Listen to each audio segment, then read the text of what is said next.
ও আমার বাপজিরা, আমি আপনাকে বোঝাচ্ছিলাম বিষয়টা ছিল আমার নবী সম্পর্কে। নবীকে মানলে সবই মানা হয়ে যাবে। চলেন আপনার কাছে আর একটা বার এগিয়ে যাই। আপনাকে বলছি, আপনি যদি ওয়াজ নসিহত করেন, আল্লাহকে ডাকার আগে নবীকে আগে ডাকতে হয়। নামাজ পড়তে গেলে আল্লাহকে ডাকার আগে নবীকে আগে ডাকতে হয়। দুনিয়াতে ধর্ম পালন করার আগে আমার নবীকে আগে ডাকতে হয়। যদি বলেন হুজুর আমি বিষয়টা বুঝতে পারিনি, একটু খুলে বলেন। আমি খুলে বলছি। আমি যখন এখানে উঠলাম, আপনাদের সালাম দিলাম, আসসালামু আলাইকুম ওয়া রাহমাতুল্লাহ। এই যে সালাম দিয়েছি, এই আয়াত, এই বাক্যটা কোরআন শরীফে কোথাও নেই। এই যে আসসালামু আলাইকুম ওয়া রাহমাতুল্লাহ, এটাই তো হয়েছে আমার নবী পাকের জবানের হাদিস। তাহলে এখানে বসে আল্লাহর কোরআনের কথা বলবো, বলার আগে আমি যে সালাম দিচ্ছি, এ সালামটা কোরআনের কোনো বাক্য নয়, এটাই হলো আমার নবী পাকের হাদিস। তাহলে আল্লাহর কথা, কোরআনের কথা, দ্বীনের কথা বলার আগে নবীর হাদিসটা আগে পালন করতে হয়। আপনি কোরআন শরীফ পাঠ করবেন, আল্লাহ নবী বলেছে কোরআন শরীফের একটা অক্ষর পাঠ করলে 10টা করে নেকি পাওয়া যায়। ওই কোরআন শরীফটা পাঠ করার আগে, আল্লাহকে স্মরণ করার আগে নবীকে স্মরণ করতে হয়। যদি বলেন কেমন, আপনি বললেন আউযু বিল্লাহি মিনাশ শাইতানির রাজিম, আল্লাহর কাছে চাইছেন, আল্লাহ শয়তান থেকে পানা চাই, শয়তান থেকে হেফাজত চাই। আপনি আউযু বিল্লাহি মিনাশ শাইতানির রাজিম বলেছেন। কোরআন শরীফ যদি 6666টি আয়াত হয়, কোরআন শরীফ যদি 114টা সূরা হয়, 848টা যদি পৃষ্ঠার হয়, কোরআন শরীফ যদি নরমালে 2-2.5 টাকা যদি দাম নেয়, ওই কোরআন শরীফে আউযু বিল্লাহি মিনাশ শাইতানির রাজিম লেখা নেই, লেখা নেই। কোরআন পড়তে গেলে আউযু বিল্লাহ বলতে হয়। ওটা আল্লাহর কোরআনের কোনো আয়াত নয়, ওটাই হলো আমার নবী পাকের জবানের হাদিস। জোরে বলেন। আপনি কোরআন তেলাওয়াত কেরাত পড়ার লাস্টে আপনি বলেন সাদাকাল্লাহুল আলিউল আযীম, এটা যখন বলছেন এটা কোরআনের কোথাও নেই, এটা আমার নবী পাকের হাদিস। আমার নবী, আমার আল্লাহ যা বলে সত্য বলে। সাদাকার রাসূলুন নবিয়ুল কারীম, আমার নবী যা বলে সত্য বলে। তাহলে আল্লাহ যা বলে সত্য বলে, নবী যা বলে সত্য বলে। এই অর্থটা, এই আয়াতটা, এই লেখাটা কোরআনের কোনো আয়াত নয়, এটা নবী পাকের হাদিস, নবী পাকের হাদিস। তাহলে কোরআন পড়তে গেলে আউযু বিল্লাহ হাদিস, সাদাকাল্লাহ লাস্টে হাদিস। কোরআন পড়তে গেলে আগে আর শেষে, আগে আর পরে আমার নবী পাকের হাদিস। তাহলে কোরআন হলো আল্লাহর বাণী, কিন্তু তেলাওয়াত করতে গিয়ে আগে পড়তে হয় নবীর হাদিসের বাণী। তাহলে আর একবার প্রমাণ হয়ে গেল, আমার আল্লাহ যেখানে রহমত নাই সেখানে, আমার নবী যেখানে আল্লাহর দয়া ময়া করুণা রহমত থাকে সেখানে। আর একটু জোরে বলেন। তাহলে এখানে প্রমাণ হলো। ফের বলছি, আজ থেকে 20 বছর আগে, 30 বছর আগে ওয়াজ নসিহত যখন করা হতো, মানুষকে নামাজের তালিম দেওয়া হতো, ধর্মের তালিম দেওয়া হতো, এটা করো ওটা করো, পাক না পাক করো। 30 বছর পরে আর ওটা বলার সুযোগ নেই। এখন মানুষের ধর্ম করছে, মানুষের ঈমান তো নেই। এখন অন্তত ঈমান বাঁচুক। মানুষের হাতে আর ধর্ম তুলে দেব এটা পরে ভাবছি, মানুষের তো ঈমান নেই। ঈমানটা নিয়ে কবরে যাক, ঈমানটা নিয়ে কবরে যাক, বুঝলেন না? ঈমান নিয়ে কবরে যাক। একজনকে বক্তব্য দিতে বলেছে, আমার মোবাইলে লেন রাখা আছে, বলছে লা ইলাহা ইল্লাল্লাহ মুহাম্মদ রাসূলুল্লাহ এটা বলা যাবে না, শিরিক। আরে কেন? বলছে নাম লা ইলাহা ইল্লাল্লাহর পরে মোহাম্মদ নাম এসছে, আল্লাহর পরে মোহাম্মদ নাম রাখাটাই শিরিক। তাহলে কি হবে? লা ইলাহা ইল্লাল্লাহু আল্লাহু আকবার, ওখানে আল্লাহর নাম থাকবে, ওখানে কোনো ব্যক্তির নাম আসবে না। কিন্তু ওই ব্যক্তিটা যখন মুসলমান হয়েছে, কলেমা পড়েছে, কি পড়েছে? লা ইলাহা ইল্লাল্লাহু মুহাম্মাদুর রাসূলুল্লাহ। কলেমা পড়ে মুসলমান হওয়ার পরে এবার বলছে কি মুহাম্মদ রাসূলুল্লাহ বললে শিরিক হয়, এটা বলা যাবে না। তাহলে ওর ভিতরে নামাজ রোজা সব আছে, ঈমান আছে? ঈমান নেই। তখন নামাজের দাওয়াত দিয়ে আমি করবোটা কি? মানুষের তো ঈমান তো নেই, মানুষের ঈমান নেই। অন্তত ঈমানটা থাকুক, পরে একদিন নামাজ হবে, দাড়ি নেই দাড়ি আসবে, টুপি নেই টুপি আসবে, হজ নেই হজ আসবে, রোজা নেই রোজা আসবে। ঈমান যদি না থাকে, ভাঁড় ছিদ্র যা পানি দেবে এবাদত সব তলায় পড়ে যাবে। ও আমার বাপজিরা, চলে না গিয়ে যাওয়া যাক। লক্ষ্য করে দেখা যায় নবী সম্পর্কে বলতে বলতে অনেকটা বিষয় আমি আপনার কাছে বলেছি। চলেন আপনার কাছে আর একটা বার আগিয়ে যাওয়া যাক। আমি আপনার কাছে একটি কথা বলছি, আমরা যে দলটা করি, যে আমরা যে মাযহাবের উপরে টিকে আছি, এটা হলো আহলে সুন্নাত ওয়াল জামাত, হানাফি মাযহাব, সুন্নি আকীদা। আমরা এর উপরে টিকে আছি। পৃথিবীতে বহু রকম দল আছে, আমি কাউকে খারাপ বলছি না, কাউকে ভালো বলছি না। আমার দলটা আমি ভালো বলবো, এটাই আমার কর্ম, এটাই আমার ধর্ম। কিন্তু আমি আপনার কাছে বোঝাতে চেয়েছি, পৃথিবীতে এক একটা যত দল এসেছে, আমি এখানে মাইকে নাম করে করে বলতে পারি, যে দলটা পৃথিবীতে আবার অনেক চালু হয়েছে, হিসাব করে দেখো ওই দলটার বয়স 100 বছর কিংবা 70, 80, 90 বছর আগে কারা দল। এর আগে এ দলের কোনো অস্তিত্ব ছিল না।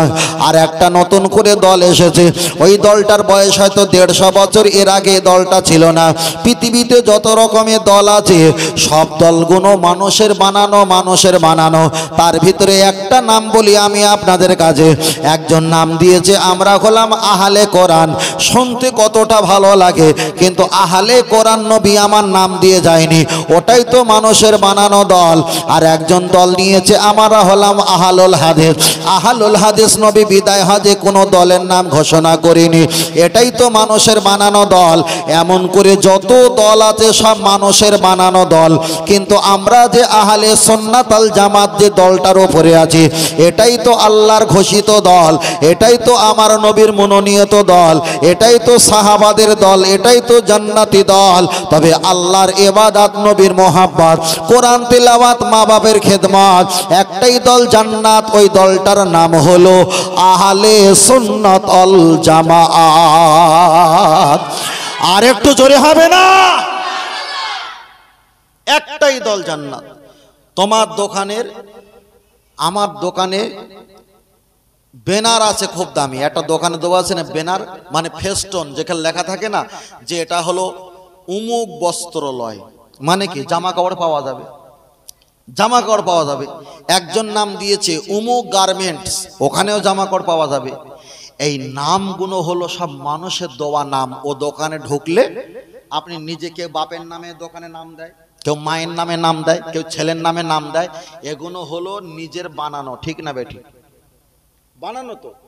তা পৃথিবীতে যত দল রয়েছে, ওরা নিজেরা সেফটি করে, মায়া করে একটা নাম দিয়েছে, তাদের বানানো। আমরা এই আহলে সুন্নাত ওয়াল জামাত, এটা আমাদের বানানো না, এটা আমার নবীর দোয়া দল। বলে সুবহানাল্লাহ। এবার বলেন, আপনি ব্র্যান্ডেড মাল কিনবেন না নকল মাল কিনবেন? আপনি যদি ব্র্যান্ডেড কিনতে হয়, তাহলে আহলে সুন্নাত ওয়াল জামাতটা। আর যা আছে সব নকল। আর তারাই আবার বলছে আমরা নকল, নকল হইতে সাবধান, তারা আমাদের হুমকি দেয়। নকল হয়ে তারাই আবার বলে নকল হইতে সাবধান, আমাদেরকে বেদাতি বেদাতি বেদাতি বেদাতি বেদাতি বলে। একজন আমাদেরকে বলেছে, আপনারা তো মাজার পূজারি। কি পূজারি? মাজার পূজারি। আচ্ছা, যিনি আমাকে বলেছে মাজার পূজারি, আমি যদি তারে কাফের বলি, আমাকে গোনা হবে? হবে না। চল নাই বুঝে দিচ্ছি, যারা মাজার পূজা করে তারাই তো কাফের। যারা মাজার পূজা করে তারা কাফের।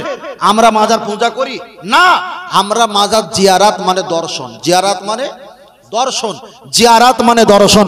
আমরা দোয়া খায়ের করি, জিয়ারাত করি, দর্শন করি, আমরা মাজার পূজা করি না। এবার আপনাকে কেউ যদি বলে আপনি মাজার পূজারি, তাহলে মাজার পূজারি যারা হয়, মাজার পূজা যারা করে, তারা হলো কাফের। ঈমান থাকে না। তাহলে যে ব্যক্তি আমাকে মাজার পূজারি বলেছে, তার ঈমান আছে? ঈমান নেই। আল্লাহর নবী হাদিসটা বুখারীতে বলছে, আইয়ামা রাজুলিন ক্বালা লি আকিহি কাফিরুন ফাকাদ বা আবি আহাদুহুমা, তোমরা যাকে কাফের বলেছো, সেই ব্যক্তি যদি নিজে কাফের না হয়, তাহলে যিনি কাফের বলেছে সে নিজেই কাফের হয়ে যাবে। তাহলে কেউ যদি আমাকে মাজার পূজারি বলে, আমি তো মাজার পূজারি না, তাহলে মাজার পূজা করলে তো ঈমান থাকে না। তাহলে এক হাত সেলাই করতে গিয়ে 5 হাত ছিঁড়ে গেছে না? যায়নি? ছিঁড়ে গেছে। খুব সমস্যা। আমরা এত মতবিরোধ, মতানৈক্য কিছু বলতাম না, কিন্তু সমাজে ঈমান থাকে না, তা কি বলবো। ও আমার বাপজিরা, চলেন আমি আপনাকে বোঝাতে চেয়েছি, লক্ষ্য করে দেখা যায়। ফের আমি আপনাকে বলছি, আমি প্রথম বক্তব্য দেখে বলেছিলাম টুপি আর দাড়ি জুব্বা পাগড়ি দেখা যায় নামাজ তসবিহ তেলাওয়াত দেখে, তাকে তো ইমানদার বলে পরিচয় দেওয়া যাবে না যতদিন না পর্যন্ত নবীর প্রতি আন্তরিকতা আর মহব্বত ভালোবাসা না থাকবে, ততদিন পর্যন্ত তাকে ইমানদার বলা সম্ভব হবে না। চলেন এবার আমি আপনার কাছে আর একটা কথা বুঝিয়ে বলি, আপনারা ভালো বুঝতে পারবেন। আমরা হাদিস শরীফে পড়েছি, আল্লাহ নবী ইলা শামাতি উদুনাইহি, নবী আমার নামাজের মাসাল্লায় দাঁড়িয়ে আছে আর সাহাবীরা পিছনে নামাজ পড়ছেন। আল্লাহ নবী নামাজ পড়তে পড়তে একটু হাসা শুরু করলেন। সাহাবীরা নামাজ যখন শেষ করলেন, আল্লাহ নবীকে জিজ্ঞাসা করলেন, ইয়া রাসূলুল্লাহ, আপনি নামাজ পড়া অবস্থায় কেন হাসছিলেন, কেন আপনি মুসকে মুসকে হাসছিলেন, জবাব দাও। কিন্তু হানাফি মাযহাবের মাসলা হলো নামাজ পড়া অবস্থায় হাসলে আপনার নামাজটা মাকরুহ হয়ে যায়। আল্লাহ নবীকে বললেন, হুজুর আপনি কেন নামাজি অবস্থায় হাসছিলেন, জবাব দাও। আমার দয়ার নবী বললেন, ও আমার সাহাবীরা, আমি যখন নামাজ পড়ছিলাম আমার আল্লাহ ফারেস্তা জিবরিলকে দিয়ে জান্নাত থেকে আঙুরের একটা ডগা একটা বড় দোলা এনে একটা কাঁদি এনে আমার সামনে এরকম দোলাচ্ছিল আর নাড়াচ্ছিল, তাই জিবরিলের এই কাণ্ড কেলাপ দেখে আমি একটু মুচকে হেসে ফেলেছিলাম। ও বাপজির, আমি আপনাকে বোঝাতে চেয়েছি, তাহলে যে নবী নামাজ পড়ার সময় জান্নাতের ফল দেখতে পায়, আল্লাহ নবী বললেন আমি সামনে পিছনে উপরে নিচে যতটা দেখতে পাই, আমি দুনিয়াতে ঘুমালে আমার যেমন স্বপ্নটা সত্য, আমার কাছে ওহী নাজিল হলে ওটাও তেমন সত্য। তাহলে নবী যেটা করেছেন এটা করলে আপনাকে জাহান্নামে যেতে হবে, নবী যেটা করতে বলেছেন ওটাই করলে আপনাকে জান্নাত পাওয়া যাবে। তার কারণ আপনাদের স্কুলে যত ছাত্র ছাত্রী আছে ওদের একটা ইউনিফর্ম পোশাক আছে, কিন্তু মাস্টার কোনো ইউনিফর্ম পোশাক পরে না, ছাত্রদের আদেশ করে ছাত্ররা পড়ে, কিন্তু মাস্টার পড়া আর না পড়া কোনো ব্যাপার স্যাপার নয়। আল্লাহ নবী হলো আনা বুইস্তু মুআল্লিমান, তিনি হলো আমাদের শিক্ষক, তিনি যেটা করেছে এটা করলে জাহান্নামে যাবে, তিনি যেটা আমাদের করতে আদেশ দিয়েছে ওটাই করলে আল্লাহর দয়ার জান্নাত নসিব হয়ে যাবে। এবার যদি বলেন হুজুর কেমন, চলেন আমি আপনাকে বলছি। হাদিসটা বুখারী শরীফে এসেছে, আল্লাহ নবী মসজিদে নববীতে বসে আছেন, একটা সাহাবা আল্লাহ নবীকে কিছুটা ইফতার হাজির করে দিয়েছেন। আল্লাহ নবী ইফতারটা আইডিয়া কম হাত দিয়ে সরিয়ে দিয়েছে, নবী আমার ইফতার করলেন না। 2 দিন পরে নবী আবার মসজিদে এসেছেন, সাহাবীরা ইফতারের পরিমাণটা একটু বেশি করে দিয়েছেন, আল্লাহ নবী ইফতার করলেন না, আবার সরিয়ে দিলেন। এমন করে আইয়াম খামসা, 5টা দিন নবী কোনো ইফতার করলেন না। একজন সাহাবা উঠে বললেন, ইয়া রাসূলুল্লাহ, কোরআন নাজিল হয়েছে আপনার প্রতি না আমাদের প্রতি? আল্লাহ নবী জবাব দিয়ে বললেন, কোরআন নাজিল হয়েছে আমার প্রতি। ও আল্লাহ নবী, ওই কোরআনে তো আমার আল্লাহ জানিয়েছে সুম্মা আতিম্মু সিয়ামা ইলাল লাইল, সন্ধ্যা যখন হয়ে যাবে রোজাটা ভঙ্গ করো, ইফতারটা হালাল করো। আপনি কেন 5টা দিন ইফতার করলেন না, জবাব দাও। আমার দয়ার নবী জবাব দিয়ে বললেন, পৃথিবীতে আমি ইবাদত করতে আসিনি, আনা বুইস্তু মুআল্লিমান, আমি তোমাদের শিক্ষক এসে আল্লাহকে চেনাতে এসেছি। আমি নামাজ পড়ি, রোজা রাখি, হজ করি, নাই করি, আল্লাহ আগে পিছে আমার গুনাহ মাফ করে দিয়েছে। আমি যেটা করব এটা তোমরা করবে না, আমি যেটা তোমাদের করতে বলবো ওটাই তোমরাই করবে। জোরে বলেন। চলেন আমি আপনার কাছে বোঝাতে চেয়েছি, আমরা নামাজ পড়ি ক ওয়াক্ত? 5 ওয়াক্ত নামাজ পড়ি। 5 ওয়াক্ত নামাজ পড়া হলো আমাদের উপরে ফরজে আইন পড়তে হবে, কিন্তু নবীর দিকে তাকাও, আল্লাহ নবী নামাজ পড়তেন 6 ওয়াক্ত 6 ওয়াক্ত। আমরা তাহাজ্জুদের নামাজটা নফল বলে, কখনো সুন্নাত বলে আমরা নিয়ত করি, তবে অধিকাংশ আলেমদের মত হলো তাহাজ্জুদের নামাজটা সুন্নাত বলে নিয়ত করতে হবে। যারা নফল বলে এটাও দলিল আছে, তবে সুন্নাত বলাটা সবচাইতে বেহেতার। আমরা 5 ওয়াক্ত নামাজ পড়ি, আল্লাহ নবী আমার তাহাজ্জুদের নামাজটা ওটা নবীর জন্য ফরজ, তাহলে আমাদের হলো 5 ওয়াক্ত, নবীর হলো 6 ওয়াক্ত। তাহলে ইবাদত গত দিক দিয়ে আলাদা আলাদা আলাদা। বুখারীতে আর একটা হাদিস এসেছে, আল্লাহ নবী আসরের নামাজ 4 রাকাত সুন্নাত পড়লেন, 4 রাকাত ফরজ নামাজ মসজিদে নববীতে পড়ালেন। আল্লাহ নবী হুজরা মোবারকে গিয়ে আইদিয়াকুম হাত দিয়ে পর্দাটা টেনে দিয়ে ইলা শামাতি উদুনাইহি নবী আমার তাহারিমা বেঁধে নামাজ পড়া শুরু করলেন 2 রাকাত। একজন সাহাবা নামাজের শেষে জিজ্ঞাসা করলেন মাজা মাহাজা ইয়া রাসূলুল্লাহ, এটা কি করলেন আপনি? একটা বার বলেন। আপনি আমাদের কাছে 8 রাকাত পড়লেন, আবার 2 রাকাত এক্সট্রা পড়লেন, আমাদের কেন বললেন না? আপনি পড়েছেন, আমরা পড়ি না, এটা বঞ্চিত হয়ে গেলাম, আমরা বঞ্চিত হয়ে গেলাম। আল্লাহ নবী বললেন ও সাহাবীরা, এটা নবীদের জন্য 10 রাকাত, তোমাদের জন্য 8 রাকাত। তাহলে এখানে প্রমাণ হয়ে গেল আমার নবী নবীর মতো, নবী হলো শিক্ষক, নবী যেটা আদেশ করবে সেটাই মানা আমাদের অপরিহার্য। ওই জন্য অনেকে বলে না নবী আমাদের মতো না, কোনোটাই আমাদের মতো না, কোনোটা আমাদের মতো না। আমি কি আমার কথা বুঝতে পারছো ভাই? আমি কোনো বাবু ওদিকে তাকান না, ওদিকে যা করে বড় ভাই বসে বসে। এই সময়টা আপনি হয়তো আর পাবেন না। এসি ঘরে কুত্তা যদি থাকে, কুত্তারে ঘা দিতে দিতে এসির হাওয়া খাওয়া হবে? কে কি করছো ভাবার সময় নেই, সেকেন্ড কিন্তু চলে যাচ্ছে। এই সম্পর্ক পরিবেশ আজ জীবনে হবে কিনা কোনো গ্যারান্টি আছে? কোনো দিকে তাকান না, শুধু এদিকে তাকান। কথা বুঝতে, এদিকে তাকান, একদম সময় দেবেন না, ওদিকে দেবেন না।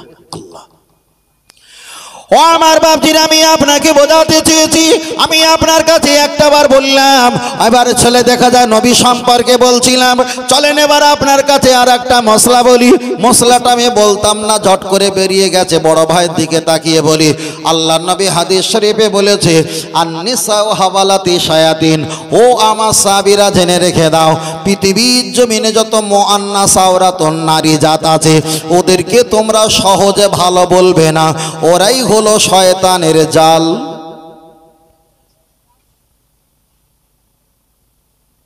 আপনি ইমামতি করেন, ওদের জালে জড়ালে ইমামতির জায়গা শেষ। পৃথিবীতে যত মার্ডার হয় ওই শয়তানের জালে জড়িয়ে মার্ডার হয়। পৃথিবীতে যত বাইক জোরে যায় শয়তানের পিছনে পড়ে তো বাইক জোরে চালিয়ে তাকে মন জয় করতে হয়।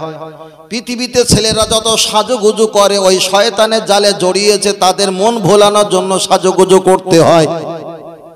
এবার আমি আপনাকে একটাই কথা বলছি, আল্লাহ নবী বললেন ওরা হলো শয়তানের জাল। নবী আদম আলাইহিস সালাম, আম্মা জান মা হাওয়া আলাইহাস সালাম, নবী আদম আলাইহিস সালাম জান্নাতের ভিতরে আছে।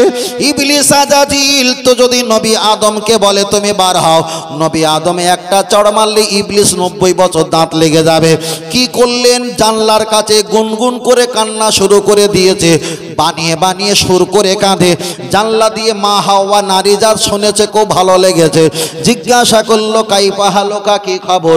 আমি এই জন্য কাঁদি, জান্নাত থেকে তোমাদের বার করবে, ওই গাছের ফল না খেলে ওই তোমাদের দুঃখে আমি কান্নাকাটি করি।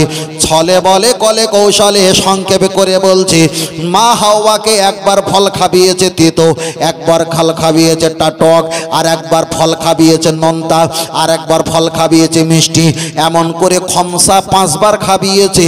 এত খাওয়া খেয়েছে, নারী জাত মারা গেলে ওই জন্য 5 টাকা পণ দিতে হয়। এত খাবার খেয়েছে। নবী আদমের কাছে গিয়ে বললেন, স্বামী এই ফল না খেলে জান্নাত থেকে বার করে দেবে। ইবলিস আর জান্নাতের ভিতরে গেল না, তার আগে মা হাওয়া চলে গেছে। বললে এই ফল আমি খেয়েছি, তুমি খাও। তা নাকে ছলে বলে কলে কৌশলে শয়তান ঢুকতে পারলো না, মা হাওয়াকে দিয়ে কাজ করাচ্ছে, জাল বানিয়েছে। ওই জালে নবী আদম পড়ে গেল। তানাকে ফল খাবিয়েছে 3 বার। ওই জন্য পুরুষরা মারা গেলে কাফন দেওয়া হয় 3টা, মা খেয়েছে 5 বার। মা মারা গেলে, নারীরা মারা গেলে কাফন দেওয়া হয় 5টা।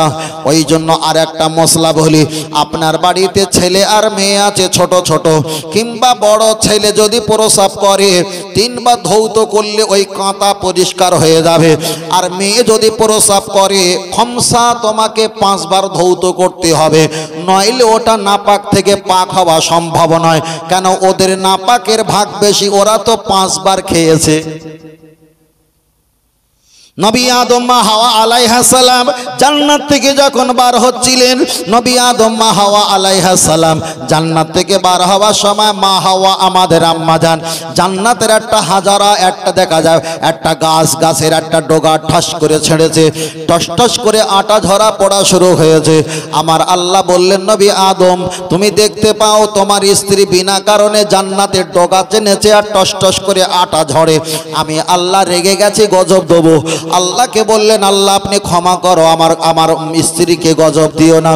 আমার আল্লাহ বললেন, ক্ষমা আমি করব না, গজব কিন্তু দেবো, আজ না দেই কাল দেবো। বিনা কারণে যখন জান্নাতের ডগা ছেড়ে ডাল ছেড়ে আটা ঝরিয়েছে, আমি আল্লাহ বিনা কারণে ওদেরকেও মাসে মাসে রক্ত ঝরাবো।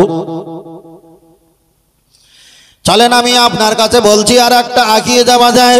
আপনি কাবা শরীফে যাবেন, হজ করতে কাবা শরীফে যাবেন, আল্লাহুম্মা লাব্বাইক লাব্বাইক লা শারীকা লাকা ইন্নাল হামদা ওয়ান নি'মাতা লাকা, আপনি জোরে তাসবিহ পাঠ করবেন।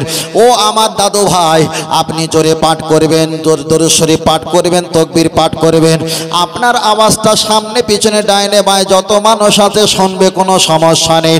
তবে চাচাজি, আপনার স্ত্রী কিংবা আপনার মেয়ে কিংবা আপনার দেখা যায় স্ত্রী, আপনার মা, এরা যদি জোরে জোরে জোরে জোরে তাসবিহ পাঠ করে, গল্প নয়, হাসি না, ঠাট্টা না, তামাশা নয়, আল্লাহ তাসবিহ যদি জোরে পাঠ করে আর ওই তাসবির আওয়াজ যদি পরপুরুষের কানে যদি পৌঁছে যায়, নারুন হাবিয়া, হাবিয়া নামীয় জাহান্নামে তার জিহ্বাটা পুঁতে দেওয়া হবে।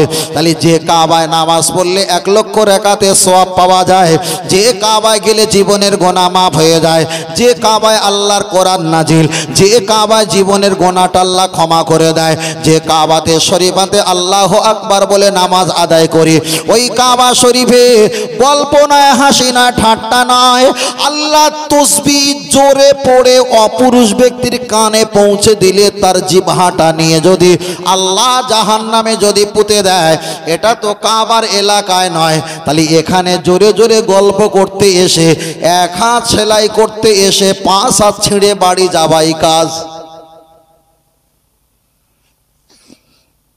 বলেন, ওদেরকে আপনি সময় দেননি, কিছু বলেননি, আপনার সম্মান আছে না নেই? আছে তো, সম্মান বেড়েছে না?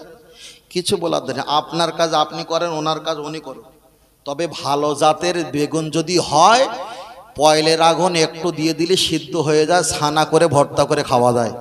আর অজাতের যদি বেগুন হয়, ইটের আগুন একদম পকমাল ইট ভাঁটায় ঢুকিয়ে দিলে ইট পুড়ে কালো হয়ে যাবে, কিন্তু বেগুন সিদ্ধ হবে।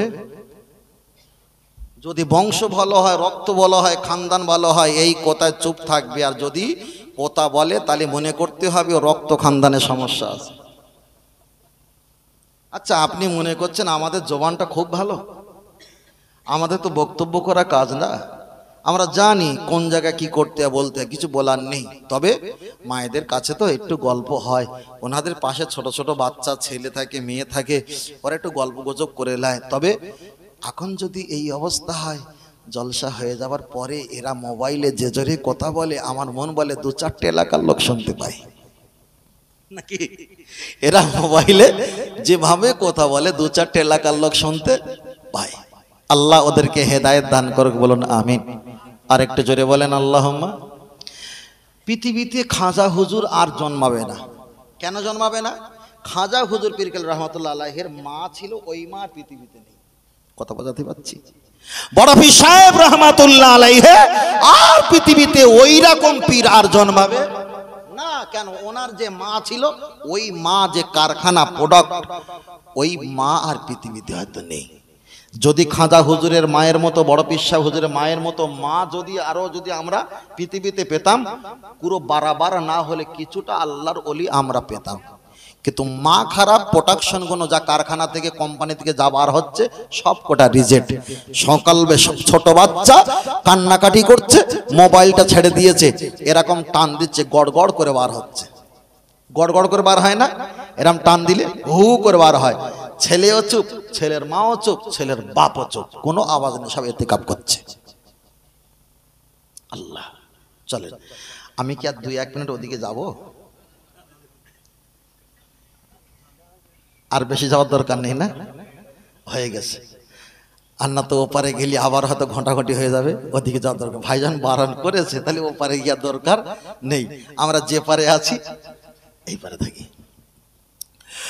ও আমার বাপজিরা চলেন, আমি আপনাকে বোঝাতে চেয়েছি, লক্ষ্য করে দেখা যায়, ফের আমি আপনাকে বলতে চেয়েছি, আপনার কাছে একটাই কথা বারবার করে বলছিলাম, আমার নবী আমাদের মতো নয়, আমার নবী আমাদের মতো নয়, নবী কারোর মতো নয়। এবার আপনার কাছে আর একটা কথা বলি, আমরা নবীকে কি বলি? ইয়া রসুল আল্লাহ, তুমি আল্লাহ রসুল, ইয়া হাবিব আল্লাহ, তুমি আল্লাহর হাবিব, এমন করে নবীকে সম্বোধনা জানায়, নবীকে প্রশংসা করি। আবার অনেক ব্যক্তি ফোন করে বলে, হুজুর আসসালামু আলাইকুম রহমতুল্লাহ। ওয়ালাইকুম আসসালাম। হুজুর আমরা একটা নবী সাহেবের নামে জলসা দেব। কার নামে? নবী সাহেবের নামে জলসা দেব। আমি বলি হারাম কর, ফোনটা আগে রাখ। নবী সাহেব, সাহেব হলো দুনিয়ার ভাষা। মাওলানা সাহেব, ইমাম সাহেব, কারি সাহেব, সফি সাহেব, দরবেশ সাহেব, সব কোটা হলো সাহেবের ঘরে জন্ম নিলে সেটাও হয় সাহেব। সাহেব হলো দুনিয়ার ভাষা। আর ইয়া রাসূলুল্লাহ, ইয়া হাবিবাল্লাহ, এটা হলো ইমানদারি ভাষা। আর একটু জোরে হবে না? ইয়া রাসূলুল্লাহ, ইয়া রাসূলুল্লাহ। ও আমার বাপজিরা চলেন এগিয়ে যাওয়া যায়। দেখা যায় অনেকে আমাদের সমাজে অনেকে নবীকে সাহেব বলে, আবার নবীকে আত্মীয় হিসাবে আমরা শুনেছিলাম ভাই বলে, আবার নবীজিকে অনেকে নানা বলে ডাকে। এক একটা অপশান আছে। আপনার কাছে আমি ফের দলিল দেওয়া শুরু করি, আমার দলিলটা আপনারা মুখস্থ রাখেন, আপনাদের বলতে সুবিধা হবে। আল্লাহ নবী বিবাহ করেছিলেন আম্মা জান মা খাদিজা রাদিয়াল্লাহু তাআলা আনহা, ওনাকে বিবাহ করেছিলেন।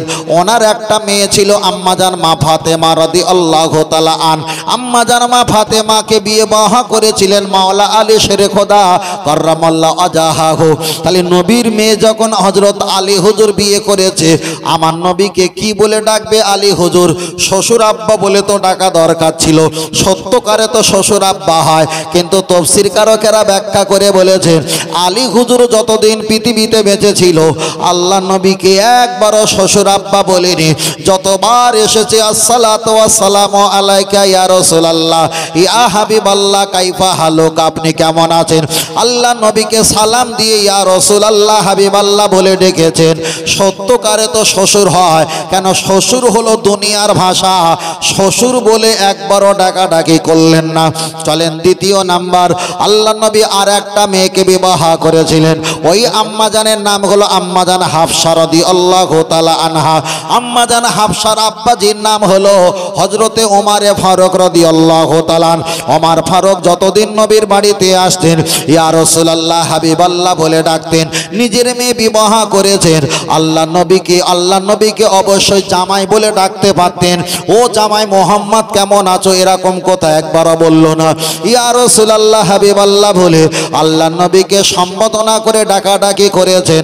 চলেন তৃতীয় নাম্বার, হযরতে উসমান হুজুর নবীর মেয়ে একটা নয় দুটো বিবাহ করেছেন, যাকে বুখারীর হাদিসে বলা হয় জুন্নুর রাইন, মানে দুটো নূরের অধিকারী। ওই উসমান হুজুর যতদিন নবীর বাড়িতে আসতেন আল্লাহ নবীকে একবারও শ্বশুর আব্বা বলতেন না, ইয়া রাসূলুল্লাহ, হাবিবাল্লাহ বলে ডাকাডাকি করতেন। চলেন চতুর্থ নাম্বার, আবু বকরের বড় মেয়ে ছিল আম্মাজান আয়েশা সিদ্দিকা, হলো 10 বছরের ছোট। 10 বছরের বড় মেয়ে ছিল আম্মাজান আসমা রাদিয়াল্লাহু তাআলা আন। আমার নবী বিবাহ করেছেন, আবু বকরের সম্পর্কে হয় আমার নবী ছোট জামাই। আর একটা বড় জামাই ছিল, তার নাম হলো জুবাইর ইবনুল আওয়াম। তারা দুজনা তো ভাইরা ভাই হবে। যতদিন জুবাইর ইবনুল আওয়াম হায়াতে ছিল আল্লাহ নবীকে একবারও ভাইরা ভাই বলে ডাকেনি, ইয়া রাসূলুল্লাহ, হাবিবাল্লাহ বলে ডেকেছেন।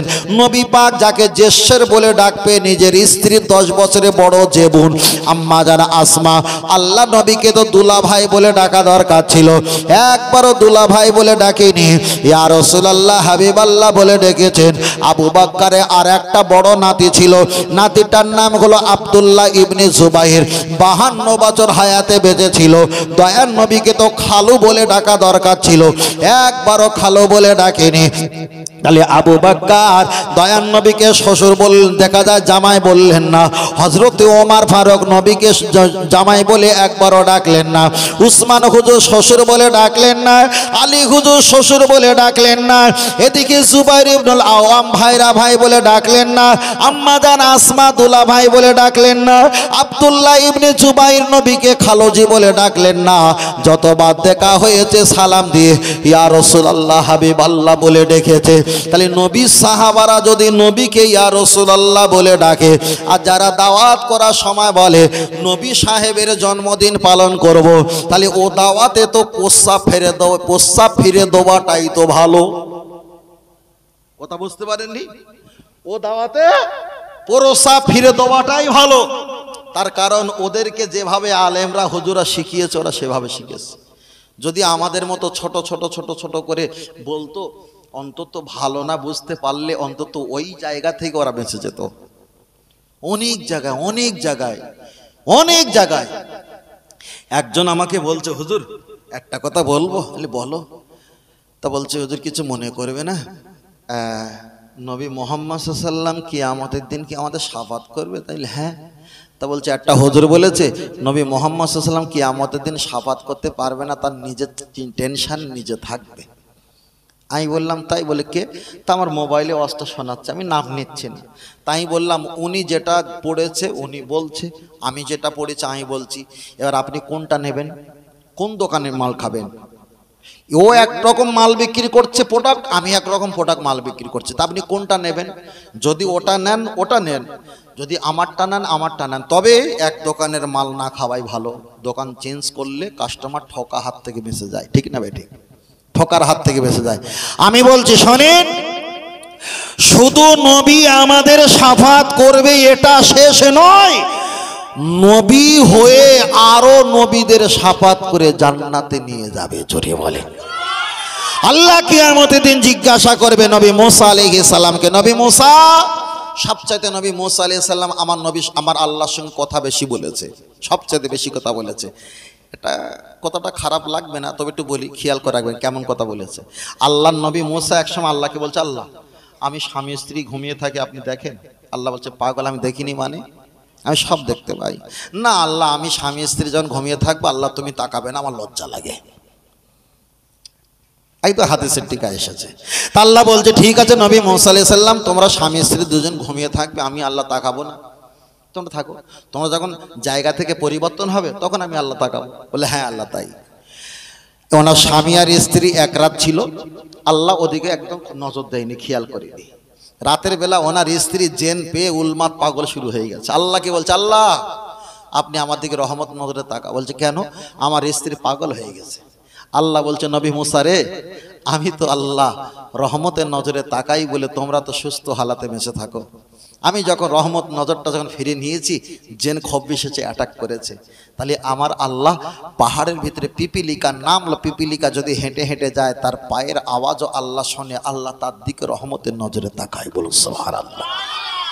নবী মুসা আলাইহিস সালাম কিয়ামতের দিন আল্লাহ জিজ্ঞাসা করবে, নবী মুসা আলাইহিস সালাম তুমি তোমার উম্মতের কলেমার কথা বলেছিলে, এই শাফাত করবে কিনা? ছোট এক্সাম্পল, নবী মুসা আলাইহিস সালাম বলবে, আল্লাহ আমি উম্মতের কলেমার কথা বলেছিলাম। বলে দলিল প্রমাণ নিয়ে এসো। ওনার উম্মতকে ডাকবে, সবাই আসবে, এসে বলবে আল্লাহ এই সব উম্মত আমি কলেমার কথা বলেছি। উম্মতকে জিজ্ঞাসা করবে, ও নবী মুসার উম্মতেরা, তোমাদের নবী মুসা কলেমার কথা বলেছিল? না না না আল্লাহ, ও মিথ্যেবাদী। কলেমা যদি বলতো তাহলে আমরা কি আর বাঁদরামো করতাম, বদমাইশি করতাম? তা বলছে লা ইলাহা ইল্লাল্লাহ মুসা কালিমুল্লাহ, এটা কার কলেমা? বলছে ওসব আর কিছু বুঝিনি। একদম হাদিস শরীফ এসে কিয়ামতের ময়দানে নবী মুসাকে ধোঁকাবাজি বানাবে ওনার উম্মতেরা। নবী মুসাকে বলবে, আমি আল্লাহ ন্যায় বিচার করব, সাক্ষ্য লাগবে। তুমি যে কলেমার কথা বলেছো প্রমাণ কি আছে? তোমার উম্মতকে কেউ স্বীকার হয় না, ওরা মিথ্যেবাদী বলবে। আমার নবী মুসা আলাইহিস সালাম আমার নবীকে খোঁজা শুরু করবে, আল্লাহ আমার একজন প্রমাণ আছে, সময় দাও। আল্লাহ বলছেন যাও। আমার নবী আসজুদু লিল্লাহ, আল্লাহ নামে সেজদা দিয়ে কাঁদছে। আমার নবী মুসা সালাম দিয়ে বললেন, ইয়া রাসূলুল্লাহ হাবিবাল্লাহ, আপনার সঙ্গে আমার কিছু কথা আছে। কি কথা? আমি কলেমার কথা বলেছিলাম, আমার উম্মতেরা অস্বীকার করছে। আমি কলেমার কথা বলেছিলাম, আপনি কি জানেন? আমার নবী বলছে, হ্যাঁ আমি তো জানি। বলে সুবহানাল্লাহ। বলে এই কথাটাকে একটু আল্লাহর কাছে কি বলবে? বলে কেন?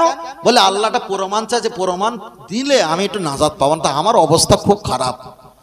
আমার নবী মুহাম্মদ সাল্লাল্লাহু আলাইহি ওয়াসাল্লাম আল্লাহ দরবার গিয়ে বলছে, আল্লাহ আমি নবী মুসার সঙ্গে এসেছি, আমাকে ডেকেছে। আল্লাহ জিজ্ঞাসা করে, মুহাম্মদ সাল্লাল্লাহু আলাইহি ওয়াসাল্লাম নবী মুসা কলেমার কথা বলেছে, তুমি কি জানো? আমার নবী বললেন, আল্লাহ আমি জানি। আমার আল্লাহ পরে জিজ্ঞাসা করবে, ব্যাখ্যাটা এইভাবে এসেছে, পরে জিজ্ঞাসা করবে, ও মুহাম্মদ সাল্লাল্লাহু আলাইহি ওয়াসাল্লাম তুমি দুনিয়াতে আসার 550 কিংবা 560 বছর আগে নবী মুসা তো চলে গেছে, 560 বছর গ্যাপ ছিল, তারপরে তোমাকে পাঠিয়েছে, তোমার তো অত বছর হায়াত না, তুমি জানলে কি করে? তখন নবী মুসা আলাইহিস সালামের পাশে রেখে আমার নবী বলবে, আল্লাহ আমি তো জানতাম না, আপনি তো আমাকে বলেছিলেন নবী মুসার কলেমা ছিল লা ইলাহা ইল্লাল্লাহ মুসা কালিমুল্লাহ, আমি তো একা জানিনি, আপনি তো আমাকে জানিয়েছেন। তাহলে এখানে প্রমাণ হয়ে গেল, আনা সাইয়্যিদু উলদি আদামা ইয়ামাল কিয়ামা, আল্লাহ নবী কিয়ামতের দিন সর্দার লিডার হবে, শুধু আমাদের জান্নাতে দেওয়ার জন্য সাক্ষ্য হবে না, পৃথিবীতে যত নবী ছিল প্রতিটা নবীরা বিপদে পড়বে, আল্লাহ নবী তাদের বিপদ থেকে উদ্ধার করে বলবে, আনা আউয়ালু শাফিন, আমি তো তোমাদের প্রথম সুপারিশকারী ছাড়ার কে আছে? বলুন সুবহানাল্লাহ। আর একটু জোরে হবে না? তাহলে এখানে প্রমাণ হয়ে গেল আমার নবী শাফাত করতে পারবে। আমি ঠিক বলতে বলতে বলতে প্রায় 11খানা হাদিস পড়েছি। বলি যে হুজুর বলছে শাফাত করতে পারবে না, সে একটা হাদিস পড়েছে আর আমি 11টা হাদিস পড়েছি। এবার কোন দোকানে মাল কিনবে আপনি? কোন দোকানে মাল কিনবে আপনি বলেন? তার কারণ সত্য যেটা হয়, সময় নিলেও ধৈর্য ধারণ করলে সত্যর জয় হয়। মিথ্যা যেটা হয় ওটা ক্ষণিকের জন্য মানুষের কাছে সত্য লাগে, পরে ওটা মিথ্যার সঙ্গে মিশে যায়। বুঝলেন না? আল্লাহ আমাদের কবুল করেন, বলেন আমিন। আর এটা জোরে বলেন আল্লাহুম্মা আমিন। দরুদ শরীফ আল্লাহুম্মা